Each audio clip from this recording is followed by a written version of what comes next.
My name is Katie Paris. I am the founder of Red Wine and Blue. I'm an Ohio suburban mom of two boys and just so thrilled to be here with you all tonight. Red Wine and Blue is a national network of almost 500,000 suburban women now who are fighting against extremism all across this country in our communities. And tonight, we're so thrilled to have every single one of you here and our special guest, of course, Michigan State Senator Mallory McMorrow, who just did it the best of all. We all witnessed what happened just a couple of months ago when Mallory was attacked by her opponent with false claims, all this BS about being a groomer. She stood up.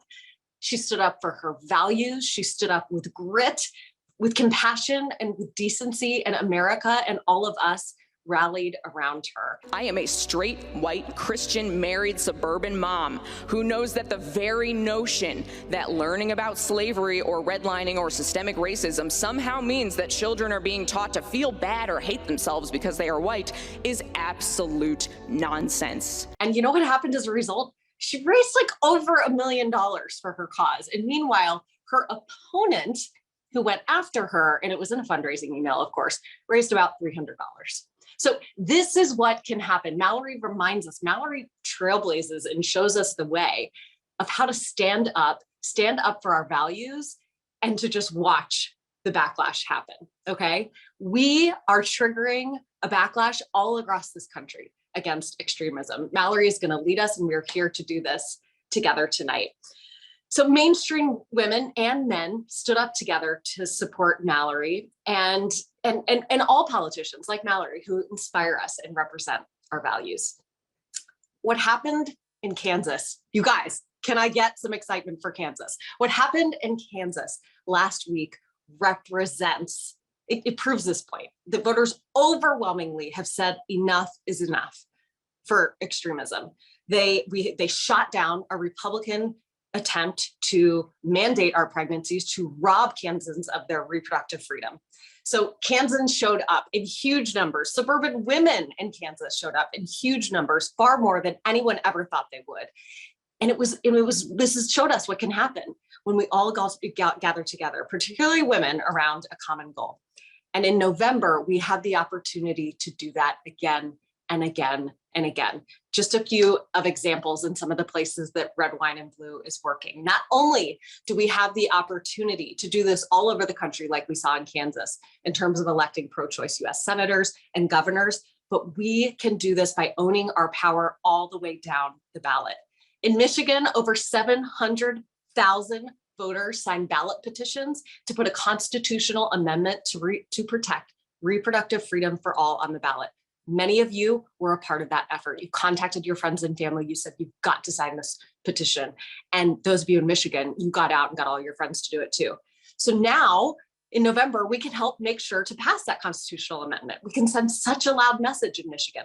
And also we can flip the state legislature so we have representatives who will actually respect our rights and our freedoms. In Pennsylvania, voters have the opportunity to flip the state legislature. Both Michigan and Pennsylvania are huge opportunities in this regard. And they can stop, if they flip the state legislature, they can stop Republicans from trying to amend the state constitution to outlaw abortion, which they want to do starting at conception. In Ohio, voters have the opportunity to flip the state Supreme Court. People don't talk enough about the state Supreme Court. Sometimes they don't even know we have some state Supreme Courts, but we elect members of our state Supreme Court. And in Ohio, that is the only thing that can stop our Republican supermajority state legislature from banning abortion even further. In North Carolina, voters have the opportunity to protect reproductive rights. In the South, North Carolina is standing strong in the South as a place where reproductive rights are protected, and they can keep reproductive freedom protected by stopping Republicans who want a total ban on abortion from gaining a supermajority in their state legislature. These are just some of the examples that we have the power. We as women can come together, just like they did in Kansas, to show up, own our power, and do it all over again, okay? I have seen some pundits, people out of DC saying, oh, Kansas, that was just a one-off. That was just a unique situation. That's not what I'm seeing. That's not what I'm seeing across the country. That's not what I'm seeing, even just through the energy coming through on the chat on this phone call tonight.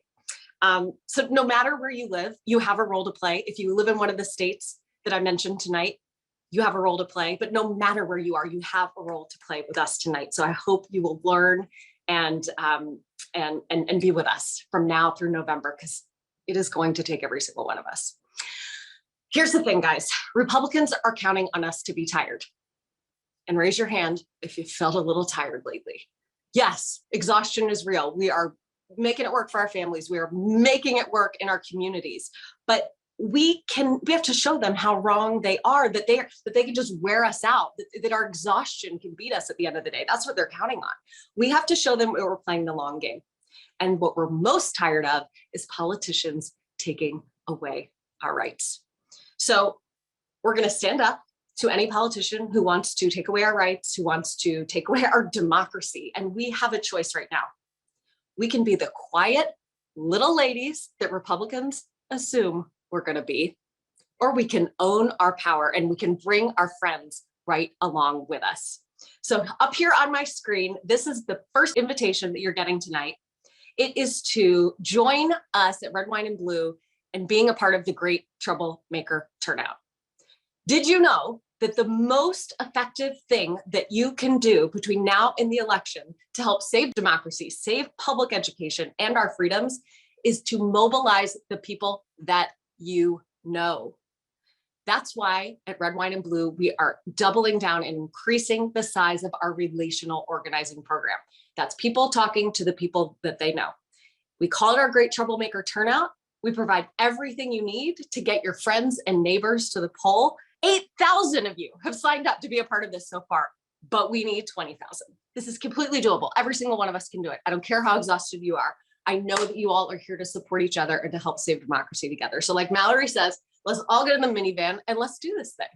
All right, so there is truly nobody who knows how to use her voice better than our guest tonight. Mallory McMorrow did not choose to be the quiet little lady that Republicans would have hoped that she would be. She chose to fight back. And tonight she's going to coach us all on how to do so effectively. So Mallory. Hello, Katie. Hi, everybody. And it is so amazing. This is the second time I have joined a Red, Wine, and Blue virtual kick-ass webinar. And it is always just so overwhelming to see all of the people jumping into the chat, saying your name where you are. But I briefly caught my mom is in the chat. So yes! Give a shout out to my mom in Pennsylvania. And just one of the things that is so moving about this. So the New York Times ran a headline after I gave my speech that said, with one speech, a suburban mom becomes a warrior. And I adopted that, and it made me feel like the first scene from the Wonder Woman movie when all of the Amazons are banding together, and it's just this huge scene of all of these women supporting each other. And my mom is a huge part of that. So empowered women and strong women raise strong women. We support strong women. We gather each other together and we fight back. And I'm so excited to join in the wake of what happened in Kansas, because over the past few months, when we saw Roe fall and the Dobbs decision, the number of pundits who wrote it off, right? Who said, this is not an issue. Women are not going to be motivated by this, especially not in November. Kansas said, hell no. Kansas is a red state. Nobody thought that that would turn out the way that it did, but women said, over our dead bodies, sometimes quite literally, are we going to let you take our fundamental rights away? And that is the energy that we can work together, band together, and take this all the way through November in every single one of our states, in every single one of our communities, because you do not mess with women and the men who support us. So I'm thrilled to be here, Katie. We are so thrilled to have you. Mallory, it feels like we are fighting on different extremist fronts, like just constant. You know, do you see a connection between the extremism that we are seeing at school boards, these attacks on books, you know, by Black and brown authors, LGBTQ authors, and just all out attacks on LGBTQ kids, but also the extremism we're seeing in terms of these all-out abortion bans, or even, you know, the violent extremism we're seeing coming out of the Mar-a-Lago raid. You know, it's just extremism everywhere. How is it all connected?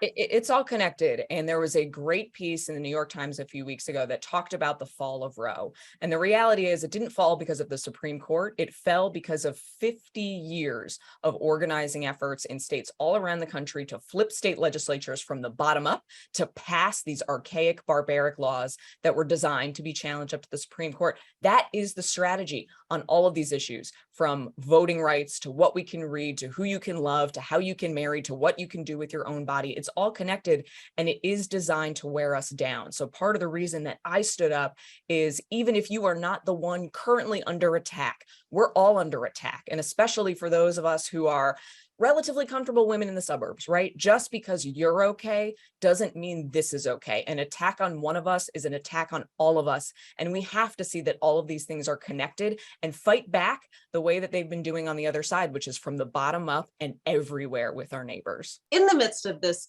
blizzard of bullshit, as I like to call it sometimes, what is it that is keeping you inspired? And then on the other hand, like, let's not pretend it's all rainbows, you know, and unicorns, and like that we're just feeling charged up all the time, right? Like what also just is feeling hard?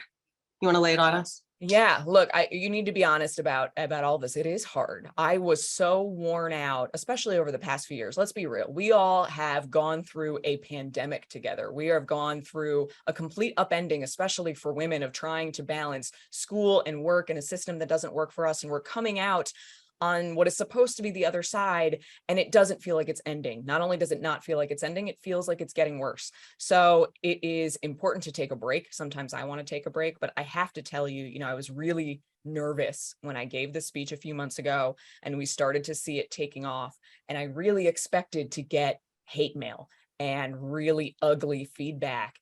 And we didn't.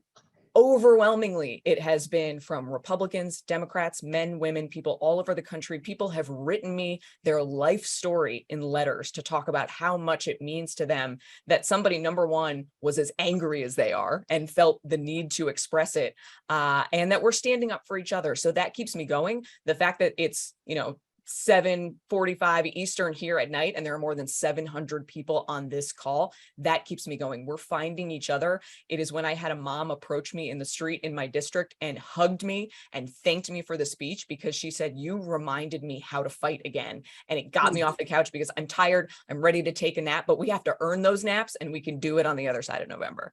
I have heard those almost exact words so many times about you from women throughout the red, wine, and blue community. Just like, that's it. She's inspiring me. She's reminding me how to fight again. I want to get into that, because I think that Mallory, you went out there, you did it. You've been out there a lot since.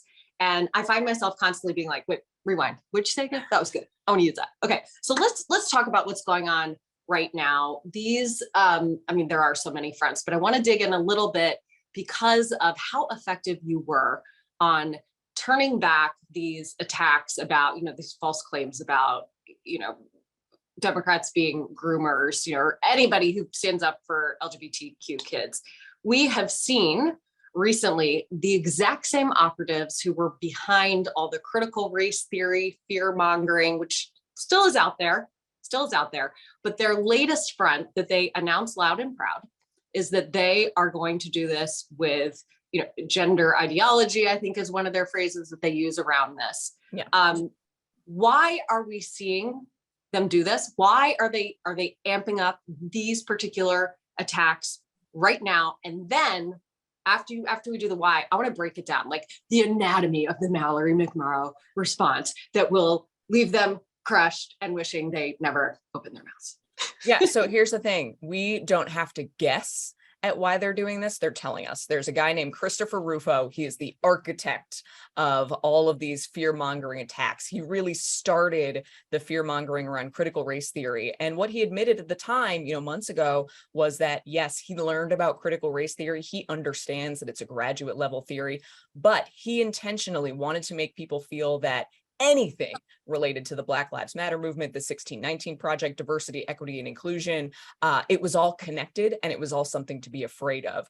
And then he saw how powerful that was, that people were going to school board meetings, that they were putting all this pressure on. And he has since announced that there is a much more powerful opportunity, and I say that because it is disgusting that they think this way, to attack the LGBTQ community, to attack trans kids, to really harness in on gender identity and overly sexualize it in the way that we saw in the 70s, to make people so afraid of somebody they may not have ever even met before. Because let's be honest, there is a large portion of the population who may not knowingly have ever met somebody who is trans. And if you can really harness that fear, especially when it relates to kids, you tap into this lizard brain part of people that if you convince them that the second their kid walks out the door and goes to school, that there is somebody there that is going to molest them or do something terrible to them, you're going to fight back. It's tapping into people's worst fears and instincts through lies. It's just lying, it's fear mongering, and it's just classic scapegoating.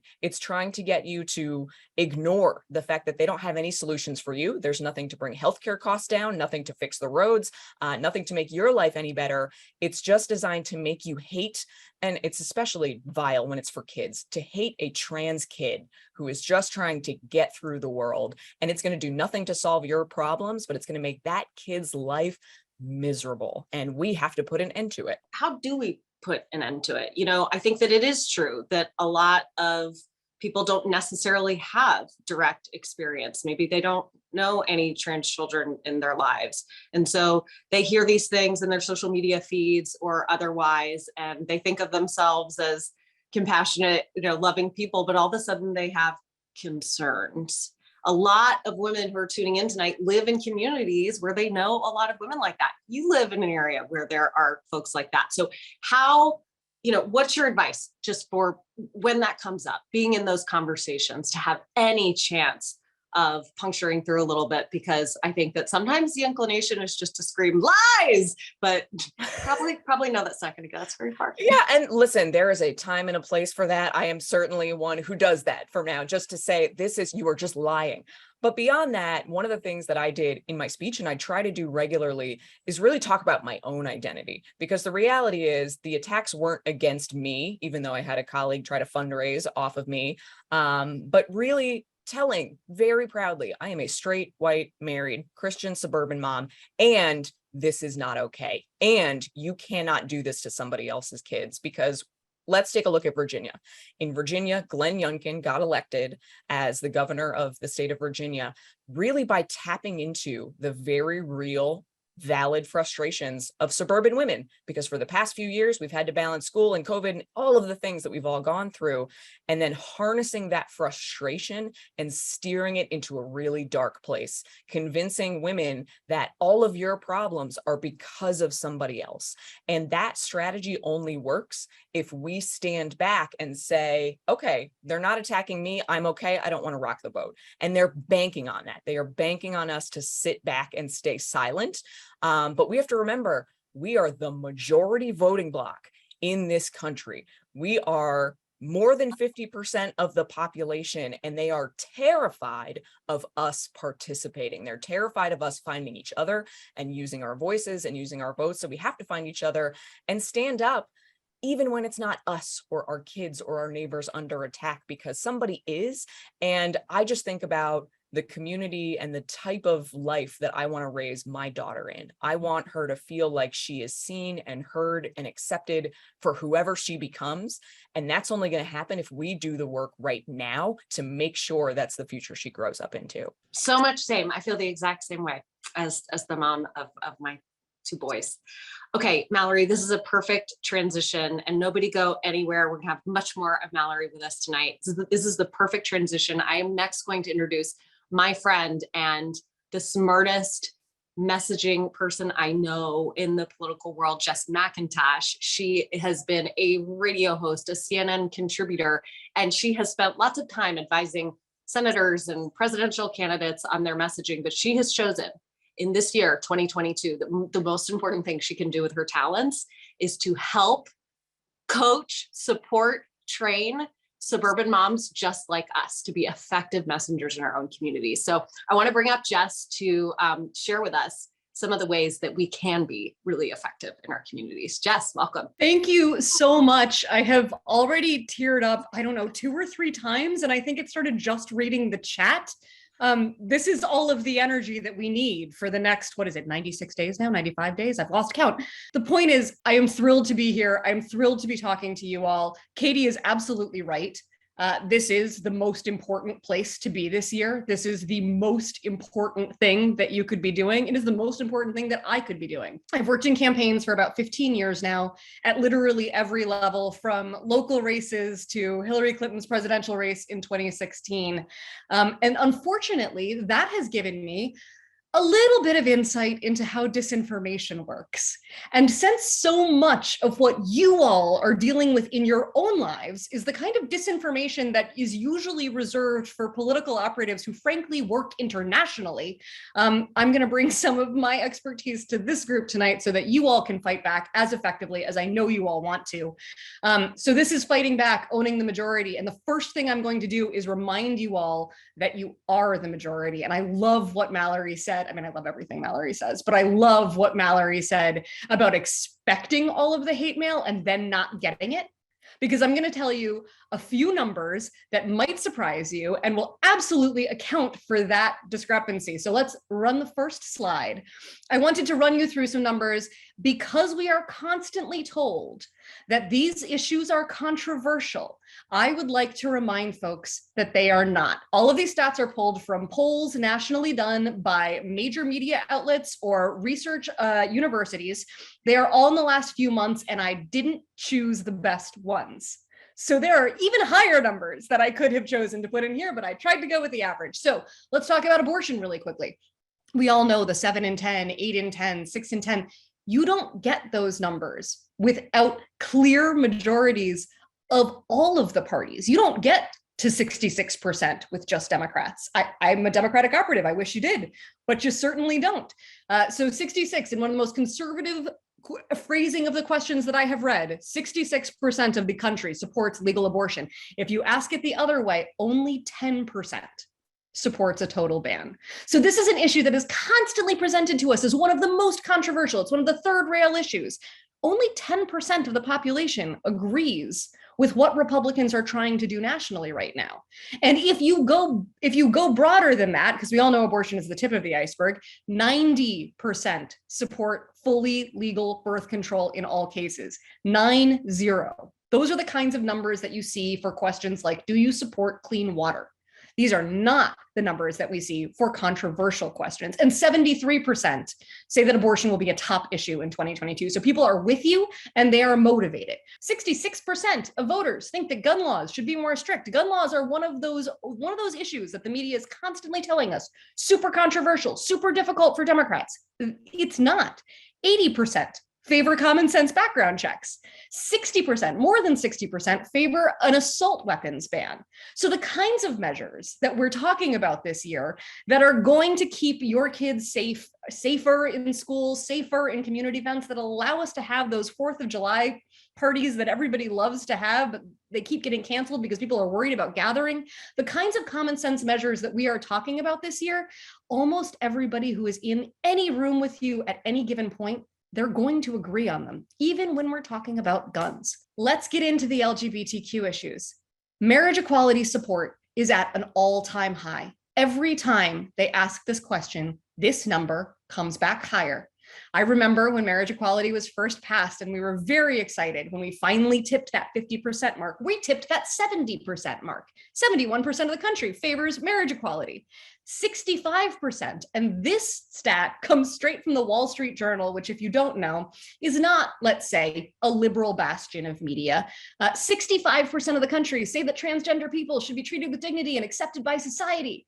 That is very different from what the GOP is doing regarding bathroom bills, regarding kids being able to play sports, regarding what doctors are allowed to prescribe medical care for their patients that they want to recommend. This is firmly against where 65% of the country is. More than 60% of Americans oppose banning LGBTQ lessons in school, which would be the Florida's Don't Say Gay bill, or the over a dozen copycat bills that are currently being considered in state legislatures across the country. These are firmly against the majority, the small d Democratic majority in America right now. 87% of the country doesn't support banning books that discuss race. 83% doesn't support banning books critical of US history. It turns out, in fact, book bans, wildly unpopular. People don't want our kids learning less. Frequently, they want our kids learning more. They want our kids to have the freedom to learn, and they don't want other countries learning more about our history than our own kids do. School is supposed to keep them safe and set them up for success. And if we're banning books and allowing assault weapons, neither of those things is happening. That's not what people want. When we get to sex ed, which seems like the opportunity issue that Mallory discussed them understanding, that they think there's a wedge issue here, 98% of voters support sex ed in high school. I actually can't find another statistic where 98% of Americans agree on anything. But 98% of voters support sex ed in high school. 89% support it in middle school. If it feels like I'm hiding the ball here, 92% support it in elementary school. If you explain that sex ed is about friendship and bullying and boundaries and respect and the rest of it. So we are firmly in a majority here. Because we're such a majority, everything should be going just fine, right? We're right, our ideas are good, they keep kids safe, they keep families healthy, everyone agrees with us, so that's it. Except, sadly, we have disinformation in our lives. And I chose this visual because it is the opt-out campaign that was used by a school board candidate in Worcester, Massachusetts. She decided to base her entire candidacy on calling sex education pornographic. And for those of you who do not recognize this logo or this font on this yard side, congratulations, you are good people. Those of you who do recognize, I'm not going to ask you to raise your hands. This is, of course, the Pornhub logo. So the residents of Worcester, Massachusetts had to drive around their town for the duration of this campaign, seeing the Pornhub logo in their neighbors' lawns, in front of schools, etc. I chose this not just because it's one of the more visually arresting pieces of disinformation, but because it has a happy ending. That candidate lost, and lost badly. The reason why that candidate lost is because the community banded together to fight this, because like we learned in the last slide, 98% support sex ed in high school and 89% support it in middle school. And when there are that many people who are all saying the truth, it's very, very hard for disinformation to win. So who are these folks? They're built to look like it's a grassroots movement of concerned parents. But if you've shown up at a school board and you've seen the people who are bussed in to yell about it, you know that that's not really the case. You can't get that many parents who are concerned and want to ban books because there simply aren't that many parents that want to ban certain books. So what happens? You have these very well-funded national and international organizations. These are the same people who protested mask mandates in schools. They're the same people who protested CRT that are now protesting sex education. Whatever they think their wedge issue is going to be, that's where they're going. These are political entities who are waging partisan fights. It's not about any of the issues at hand. That's why they can switch them so easily. But they set up these little shell institutions that say things like Medical Institute for Sexual Health, so you think that it's actually got something to do with doctors, or Alliance for Defending Freedom, so that you think it has some sort of legal entity. This is supposed to give them a veneer of credibility so that we don't ask too many questions. We don't ask who their funding is. We don't ask where they're coming from or why they're doing this. But it is really important to remember that this is an organization. The disinformation is being organized. And the way that works, I like to use a stadium metaphor. If you have a stadium full of cheering people and one section that's booing, it's very obvious what's happening. You've got a stadium full of cheering people, one booing section. Now, if you hand everybody in the booing section a microphone, and then you spread them out throughout the stadium, all of a sudden it becomes very hard to tell what's going on. You know there's cacophony, but you can't really get a handle on the numbers. That's what these groups do for the disinformation. Why do they do this? They do this because it works. Certain outside groups and politicians are heavily invested in confusing and scaring parents to score partisan points and gain political power. I have this up here because it's something we all need to understand. It is uncomfortable. It is weird. They should not be engaged in behavior like this, but they are. And that is occasionally something that we have to explain to people. So I want everybody to be comfortable here understanding that when you see a charge like grooming, it is because certain politicians and organizations are invested in scaring parents. They're scaring parents and they're confusing them in order to gain political power. But we know that our kids are more important than politics. And that's going to be a through line that we come back to. This is the one piece of actual communications 101 that I am going to teach you today. And that is, don't repeat the disinformation. Now, in some cases, that's really obvious. Like, I don't want to say sex education isn't pornographic, because even if you know that and you think about that, eventually, after a few days of this, you're going to think there's something about sex ed and pornography. And that's how the human brain works. We have seen cognitive study after study that shows us this. So when you're talking to somebody who believes disinformation, do not repeat it. Do not follow them down that rabbit hole, because that's the other thing, is that, of course, that candidate in Worcester, Massachusetts would have loved it if we spent the entire campaign talking about whether or not sex education was pornographic. That would have been playing entirely on her field. But of course, that's not what Worcester parents did. They talked about what their schools needed. They talked about their kids having the freedom to learn. They talked about getting set up for success. And they talked about how good healthy sexual education is for kids. So we're not going to repeat the disinformation. We're going to say things that are accurate. We're going to remember the power of no. So if somebody asks you, is it true that X, rather than saying, no, it's not true that X, just say no, and then tell them the accurate information. Is sex ed pornographic? No. Sex ed teaches the basic foundational knowledge that kids need to know to be safe. We are also not going to ignore the disinformation. We're not going to repeat it, but we're not going to ignore it. We're not putting our fingers in our ears and saying everything is okay, la la la. We're only going to say the nice stuff.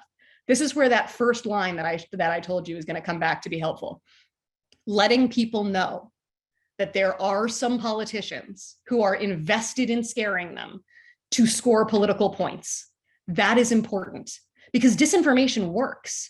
And you don't get people hearing disinformation campaigns with all of those numbers that I went through at the beginning, unless there are some people who would be on your side, who share your values, who share your principles, but they've heard something that scares the crap out of them. And that's how disinformation works. So letting them know why they might have heard that is wildly helpful, and then tell them the accurate information. Standing up for your beliefs. I mean, there's nobody better to learn from than Mallory. Just watch her speech a few times, you'll get it. But it is important not to back down on these things. Look, every single one of our schools includes students who are LGBTQ. They deserve an education that speaks to them.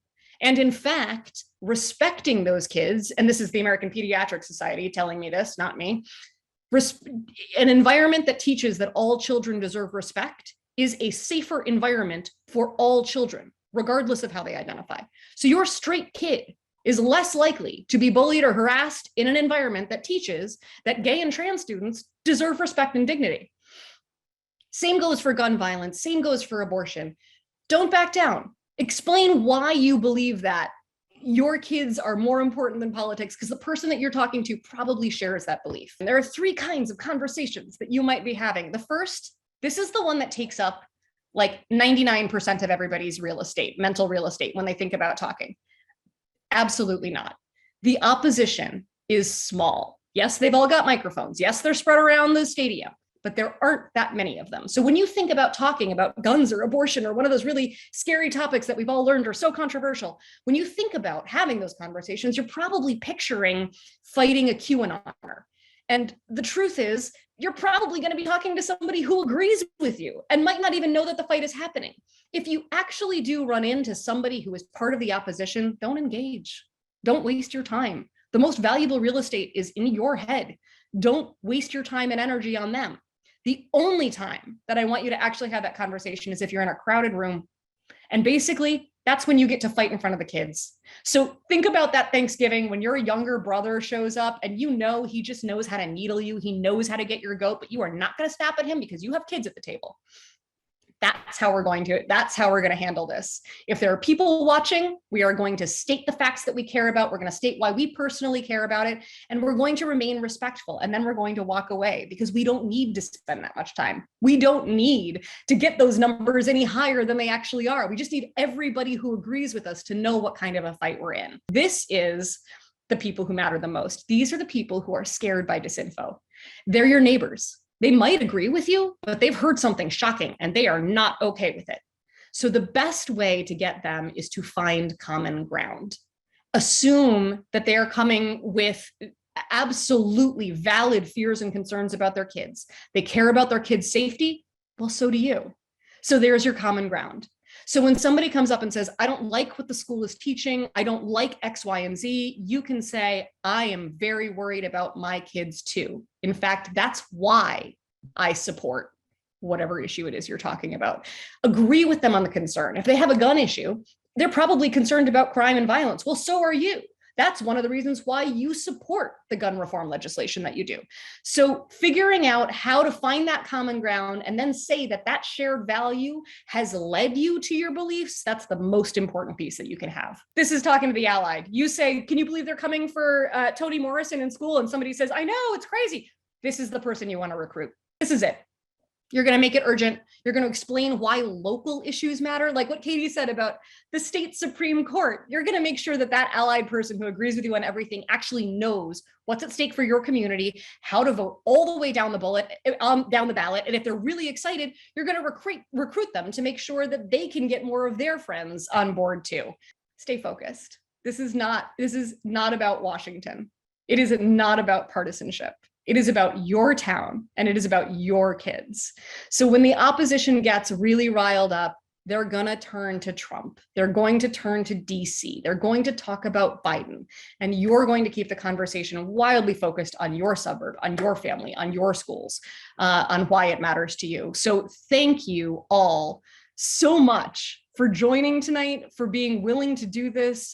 You are literally what is standing between us and the ability to have the democracy that we've always wanted to have. So thank you so much for being on that wall. We need you more than ever. I couldn't be more grateful to join you all tonight. Thank you. Hey, Jess, thank you so much. That was unbelievably helpful. Mallory, I just want to bring you back on here and just, having heard what Jess just shared, what sometimes people still, it's politics. It's uncomfortable. I don't want to have these conversations with the people I know. If I'm going to do something, I'd rather just talk to a stranger because, politics.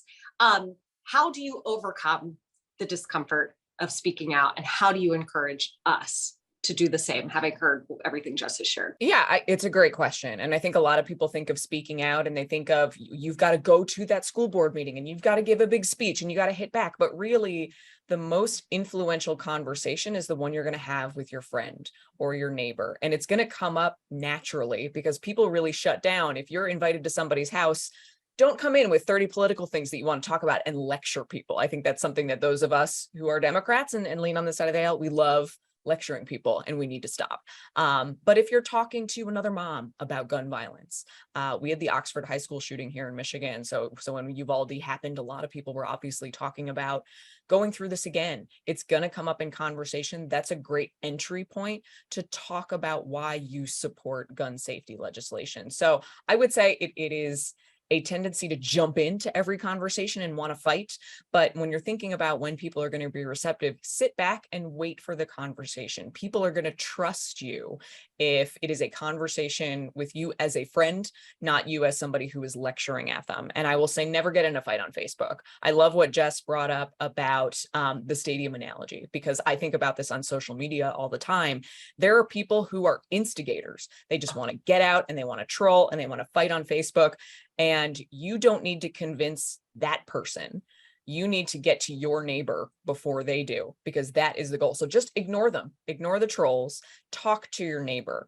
If you do watch my speech, if you want to pull it up and watch it again, I was very intentional and I thought about this a lot. When I had a colleague attack me, nothing in my speech attacked her. I didn't call her any names. I didn't talk about any hypocrisy. I talked about who I am and who my mom is and how she raised me and why this matters. And I was really taking that moment to talk to my constituents and my neighbors and my friends and say, this happened to me. I'm talking to you.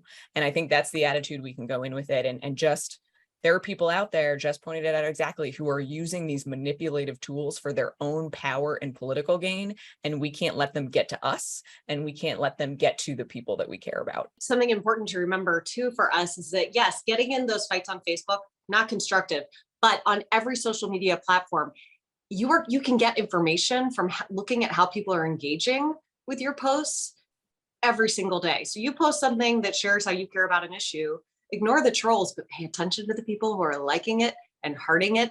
Those are the people to talk to. Those are the people who may not feel as comfortable to write what you did on Facebook, but they want to have that conversation. So look for that. Okay, next we're going to bring up, I'm very excited to have with us Patricia Jackson. She's from York, Pennsylvania. She's a teacher there who has been working with kids day in and day out, fighting book bans, one of the most draconian book bans we've actually seen across the whole country, fighting and winning.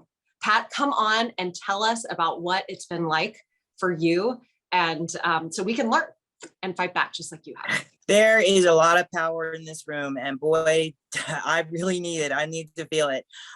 Evening, everyone. My name is Patricia Jackson. I'm an educator at Central York High School in York, Pennsylvania, where I serve as the co-advisor of PARU, which is the Panther Anti-Racist Union. I am also the facilitator of a club called the Beautiful People, which is a GSA, or Gay Straight Alliance. And that is a safe, brave space for people, children who identify with the LGBTQIA, the alphabet mafia. In the midst of COVID-19 in September 2020, the Central York School Board voted to ban a list of books that was 400 plus books strong.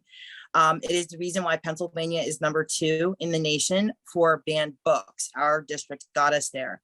According to our school board president, it was just a coincidence that the majority of these books were written by and about Black and brown people, as well as LGBTQ people. Some of the band titles were I'm Enough, All Are Welcomed, and Not Quite Snow White, which is my favorite book. That book is about a little Black girl who's trying to audition for the role of Snow White, and she is told that it is for a white person. And she strives and goes on a quest to practice until at the end of the book, she eventually gets the role. When the book ban came out through a local news source, it was the children of PARU, the Panther Anti-Racist Union, that stood up. They went to the founder of the club, Mr. Benjamin Hodge, and they asked him, what are you going to do? And he turned back to them and said, no, what are you going to do? And that's when the babies turned around and started their first week of peaceful protest that gained them not only local interest, but national and international spotlights. The school board doubled down on this ban, which lasted for almost a year while they were reviewing the books, because children's books take a long time to read, right? In any case, in September 2021, after that doubling down, the school board did reverse their decision and they restored those resources. But there were certain elements on the school board. Ladies and gentlemen, please, please, please watch what is happening in your school boards, because they shifted from a racist agenda to attacking our LGBTQ kids. They focused on taking away their rights. The right to use the bathroom, the right to how they dress in the swimming pool, that kind of thing. And that's when my group, the Beautiful People, responded by going to a board meeting and sharing their stories. You don't have to convince them. You don't have to tell them anything. Simply share your story and encourage children to share their stories in safe and brave spaces. One student spoke out about a book that was on the ban, and that book is Not All Boys Are Blue by George Johnson. And that book has also been called pornographic. We actually had a member of the community take it to the police station to try to arrest someone in the school district for having this book, which is nowhere in our district. But in any case, after reading this book, the young man said that he felt that he was not an anomaly. He was not a natural, that everything that was occurring to him was supposed to be. And after his impassioned story, the school board president at the time went out and purchased the book. She was very strong to the right, very conservative. And at the next board meeting, she actually read from the introduction of the book. And then she suggested to all people to not take snippets and excerpts from Facebook, to actually read the books, the challenge books for yourself, and come up with your own opinions. The rise of the alt-right conservatives is a very clear and present danger to our democracy. That sounds like Hollywood tripe, but it truly isn't. And to counter them, we can no longer be silent. And I'm hearing that message loud and clear about your voices and the power of your voice. The most powerful thing that we can do is to let the children lead. Give those children safe, brave spaces to come to board meetings and not be shouted down, and to tell their stories. And please, never forget the weary warriors in the trenches, and those are your teachers. We are under siege and we are under attack. As the enemies of freedom descend on us, it is necessary that we are encouraged to keep raising our voices along with the children. But the greatest voice is yours. Please get involved. Help us to fight back. Go to your local school board meetings and make your voice heard. Tell your story. Allow your children to tell their stories. Protect the rights of those who want to tell their story. The most marginalized group is the group that they are coming for. And I assure you, they are coming for our Black and brown children. And I need to say this, the words of Dr. Bettina Love, that Black and brown children, and I will add the LGBTQIA plus children, cannot thrive in a system that does not love them. I'm going to say that again. Black and brown and LGBTQIA children cannot thrive in a system that does not love them. We are most vulnerable when we hope, and it is together that we can help hope rise. Please share your voice, share your story, and let the children lead. Thank you. Thank you so much, Patty. It was so great to have her on here. You guys, I am Julie Womack. I am the Chief Organizing Officer for Red, Wine, and Blue. And you know how great my job is? I get to talk every day to women like Patty Jackson, these amazing people who are leading in their community. I mean, she is leading 2 student groups at her school. So we need to celebrate teachers like Patty. We need to be out there stepping up. We need to be using our voices and saying no at the school board to the right-wing culture wars, like Patty said, that, you know, are attacking teachers. And so that is what I'm going to encourage all of you all to be doing, is showing up and using your voices at the school board, supporting your teachers, and not letting extremists be the only voices in the room. If the students in York can do it, I know that we can do it everywhere across this country. I am also really excited to have my colleague, the other Julie of Red, Wine, and Blue, Julie Collins, with me tonight. So Julie, tell us a little bit about, like, if you want to step up and do this, we can kind of help with that, right? Absolutely. Yeah, Julie and I have trained thousands of women to organize in their local communities against extremism each week in our Troublemaker training. We would love to have you join us on Thursday evening for one of those trainings. But tonight, we're going to give you a mini version of this to get you started right now. First thing, as I want you to recognize with organizing, getting up, talking in your community, is that you can do it. You can start a grassroots group, you can join one, you can bring people together, you can stand up for teachers, you can stand up for students, and you can just stand up for common sense in your communities.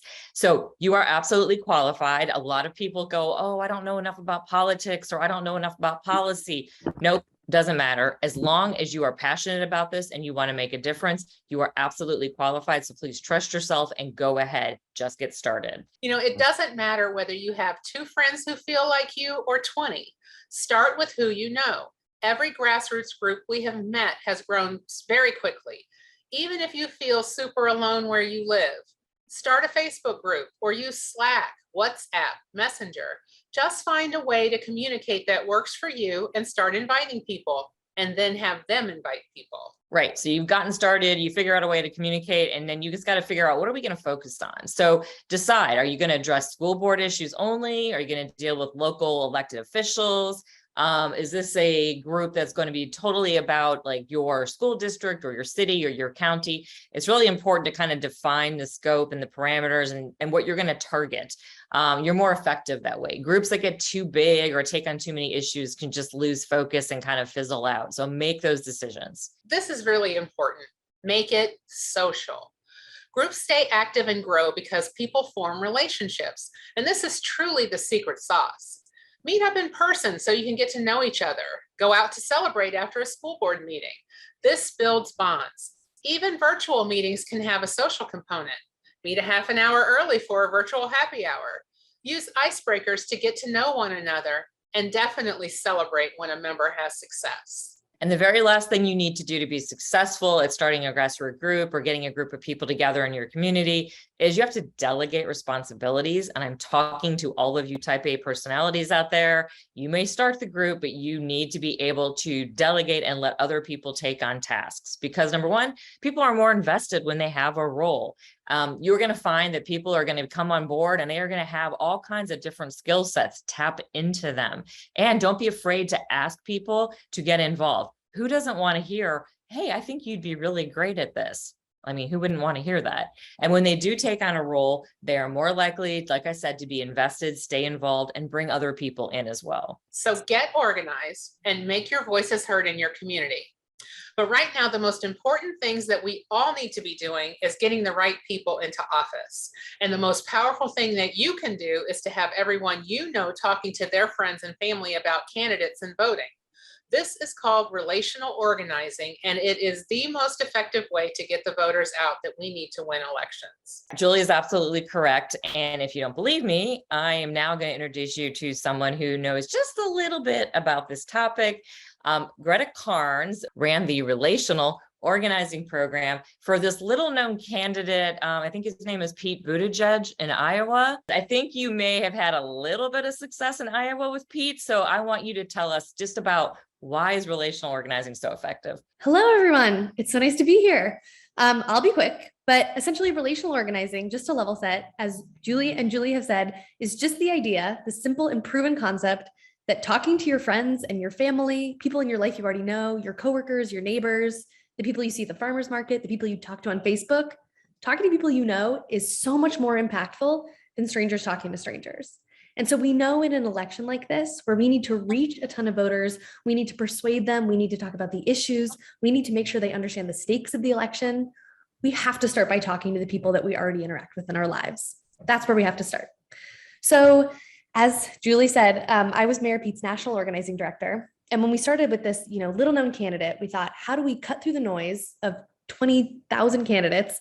How do we reach people more effectively? How do we persuade people at scale? How do we introduce this mayor with a really hard to pronounce last name to voters everywhere in a really short amount of time? And so that's what we did. We did relational organizing and it worked. We took this little known mayor and won the Iowa caucus. And then it was really exciting to watch in 2021 as the Jon Ossoff campaign for the Senate runoff ran a relational organizing program. They reached 160,000 voters in the final weeks of the Senate runoff, and they convinced people to show up to vote. Some people who didn't even vote in 2020 in the general election when Donald Trump was on the ballot. They got people to vote in a runoff. So relational organizing is so powerful. It's also common sense, right? Like I don't pick up the phone if I see an unknown number calling, but if my mom called me right now to talk about the election, of course I'd pick up. I ignore every spammy text message I get, but I have dinner with my best friends who are not political every Friday night. And every Friday night, I find a way to weave in politics very gently to make sure they know that we are going to be voting this year and I'm going to sit with them and fill out their ballots with them. So relational organizing is so important. It is the most effective thing you can do this year.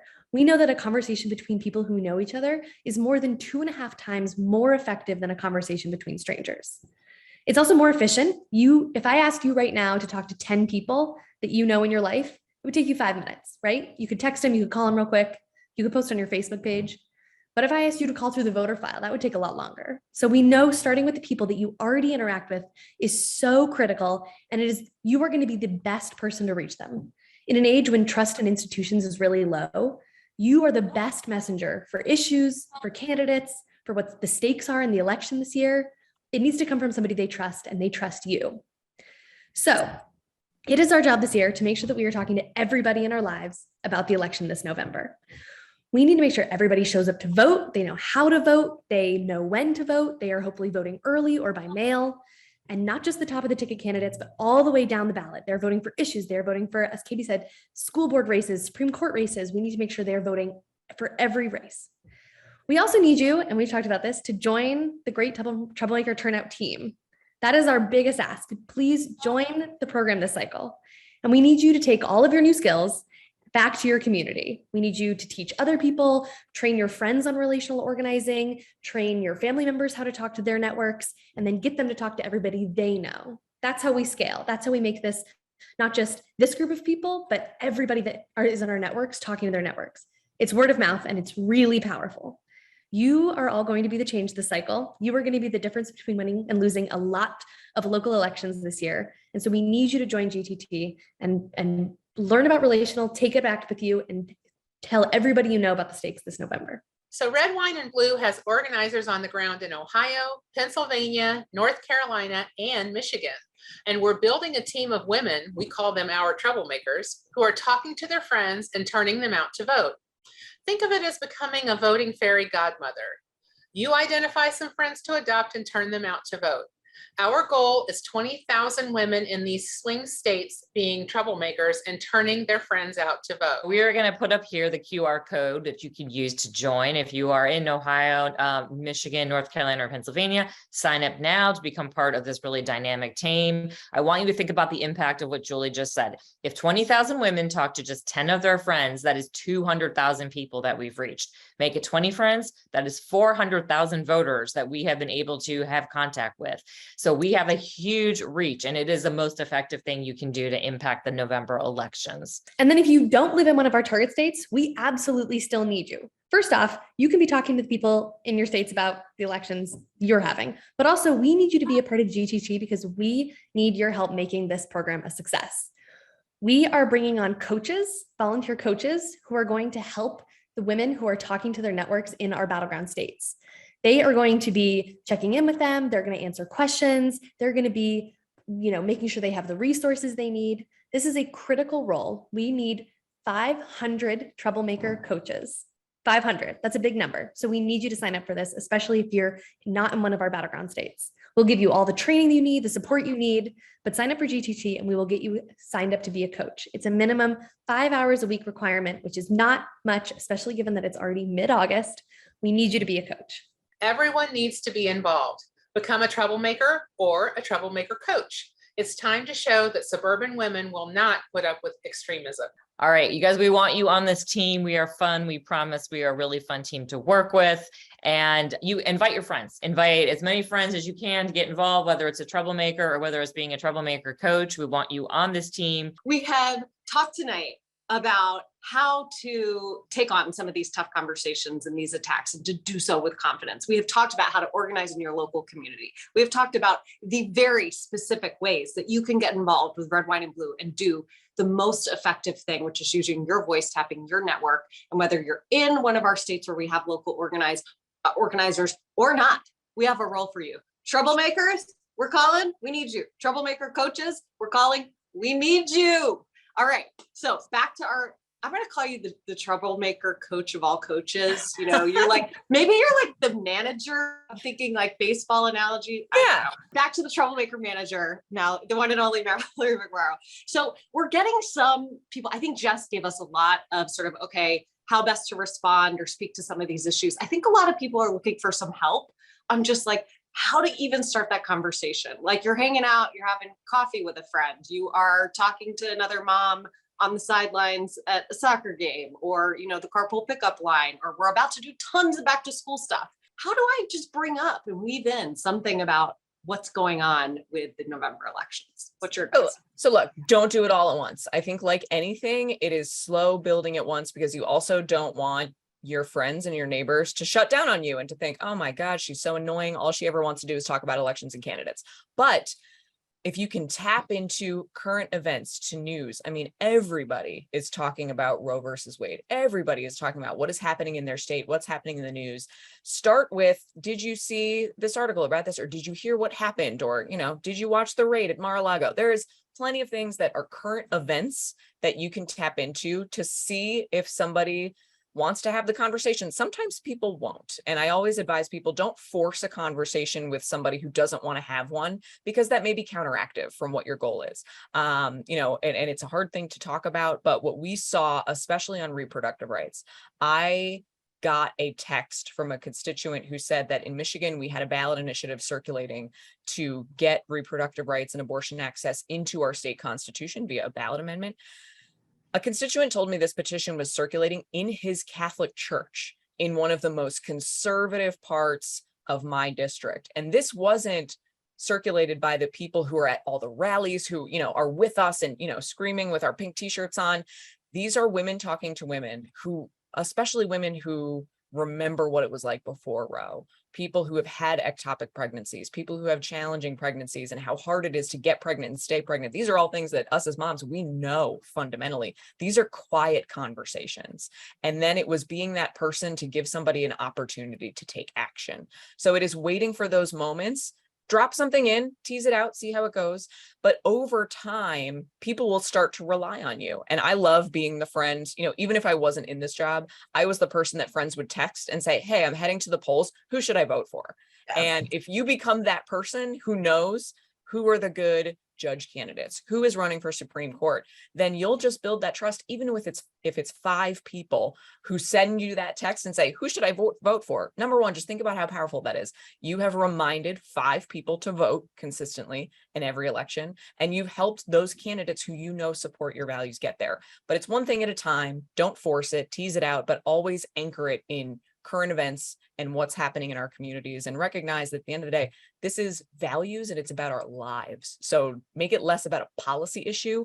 And for any of us who are moms, talk about the challenges you have as a mom. And I bet that's the start of a conversation. Starting with that shared concern, no matter what, we all want what's best for our kids. So let's talk about how to get there. One thing that we're hearing a lot of is that sometimes women who live in states where reproductive rights are protected, maybe they live in a blue state, and they think, okay, well, there's nothing really for me to do, right? In terms of, my friends are good. I live in a blue place. They're voting for Democrats. I'm all good here. And in fact, we're even hearing that in places like Michigan, Republicans know that women are very concerned about reproductive rights. So we're even hearing that some of them are saying, you know what? Sure, support that constitutional amendment to protect reproductive rights. But then you can go ahead and vote for Republican candidates. You can go ahead and do that. That's fine. Just think about all the other issues that are important after you've voted for that constitutional amendment. I think what I'm trying to get at here is, some people are saying what happened in Kansas, isolated incident, they were just voting on the issue. How do we connect it to candidates up and down the ballot, no matter where you live? Well, I think no matter where you live, if the fall of Roe taught us anything, it's that nothing is guaranteed. So even if you are in a blue state, if abortion access and reproductive rights are protected right now, that doesn't mean that it's permanent. We thought Roe was settled. We thought we would always be in a place where we had the right to access abortion and reproductive care, and we don't. So I think that's important to just remind people, voting is not a one-time thing. A ballot initiative is not a one-time thing. Who is in your legislature right now is not a one-time thing. It's every election, and making sure you kind of build up that endurance to just think about this and check in on it all the time. If you want to do more and you're in a blue state, I think you've already heard about a great opportunity to become a red, wine, and blue coach to help coach some local organizing. And there's also a lot of other great groups out there like Sister District. If you want to get involved with state legislature candidates, that's part of the reason that I got elected here in Michigan, is because women in safe blue states volunteered to join my campaign to help us fundraise, to actually come out and knock doors with us. And there were plenty of ways to get involved, but I would say always start at home, because nothing is guaranteed. And that's how we lose our rights, is we think it's settled and then we take a step back. And I think that's what we've got to learn and remember, is we can't sit back. You've heard it from Mallory, our Troublemaker manager. She's the head troublemaker in charge. I got the big Gatorade bucket, like ready to go. When we all win the election, we're like dumping it all on you. Can't wait. I can't wait. We've got minivans. We've got Gatorade. We've got the orange slices. We are ready to go. I want to thank every single one of you for showing up tonight. If you want more of this, so many of you are saying in comments, I want more of this. Join the great Troublemaker turnout. And you can see everyone that you saw tonight as a part of this weekly. I mean, we're many times a week. There are opportunities where we get together, where we have our trainings for the great Troublemaker turnout. We have local events online and in person. You sign up, you're going to become a part of this community. So if you aren't already, please do that tonight, and know that no matter where you are, you can make a difference, and we need you. We need all of us. Our rights, our freedom, what's best for our kids, our democracy, it's all on the line. So in a world where you can really be anything, let's be like Mallory. Thank you everyone for being with us tonight. And thanks Mallory for joining us again. Bye everybody. I'm feeling so good about women's choice in Kansas. This is a huge win for the United States. We did the right thing for women. I think this crossed party lines. Everyone knows that women need to have a choice. You're broken down and tired of living life on the merry-go-round, and you can't find a fighter but I see it in you, so we gon' walk it out. Move mountains. We gon' walk it out and move mountains. And I'll rise up, I'll rise like the day. I'll rise up, I'll rise unafraid. I'll rise up, and I do it 1,000 times again. And I'll rise up, I like the waves. I'll rise up, in spite of the ache. I'll rise up, and I do it 1,000 times again. You,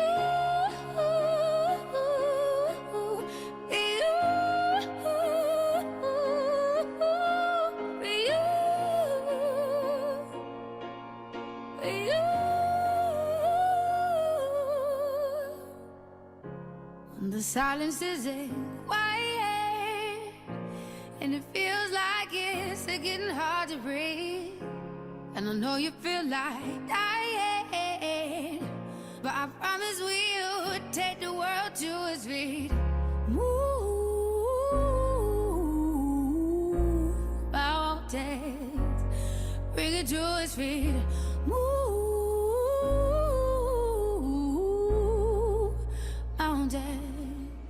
And I'll rise up, I'll rise like the day. I'll rise up, I'll rise unafraid. I'll rise up, and I do it 1,000 times again.